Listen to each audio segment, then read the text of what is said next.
আপনি কি বিরোধী দল নেতা আরো বলতে চান? আপনি এমন কিছু বলবেন না যে এই ডিবেটটা প্রলং হয়। এখন তো দেখেন সবাই শান্তভাবে বসে আছে। আমি তো বললাম যদি স্বরাষ্ট্রমন্ত্রী অসংসদীয় কিছু বলে থাকেন তাহলে এক্সপান্স করব। জাতীয় সংসদের আগের প্রসিডিং গুলো দেখেন, কত ধরনের বক্তব্য হয়।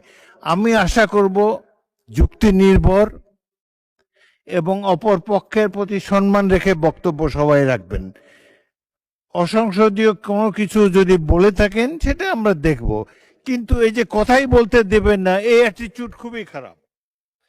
আপনারা যখন বলবেন আমি এই পক্ষকে অনুরোধ করব চুপ করে বক্তব্য শোনার জন্যে, আবার এই ট্রেজারি বেঞ্চ থেকে যখন বক্তব্য দেবে তখন আপনারা ধৈর্য ধরে কথাটি শোনার মতো ধৈর্য ধারণ করবেন। এটা না হলে তো সংসদ চলবে না। পরামর্শ সহিষ্ণুতা না থাকলে গণতন্ত্র ব্যর্থ হবে এই দেশে।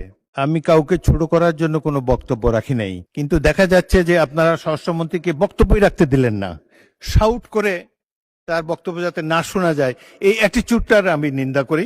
এটি সঠিক অ্যাটিটিউড নয়। আপনারা যখন বলবেন তখন এই ট্রেজারি বেঞ্চকে আমি বলবো আপনাদের কথা যাতে শুনে। আবার ট্রেজারি বেঞ্চ থেকে যখন বক্তব্য দেবে একসাথে 80 জন দাঁড়িয়ে যদি কথাই বলতে না দেন, এটা সংসদীয় প্র্যাকটিস নয়। সুতরাং আমি আপনাদের কাছ থেকে পরমত সহিষ্ণুতা এটাই কামনা করি।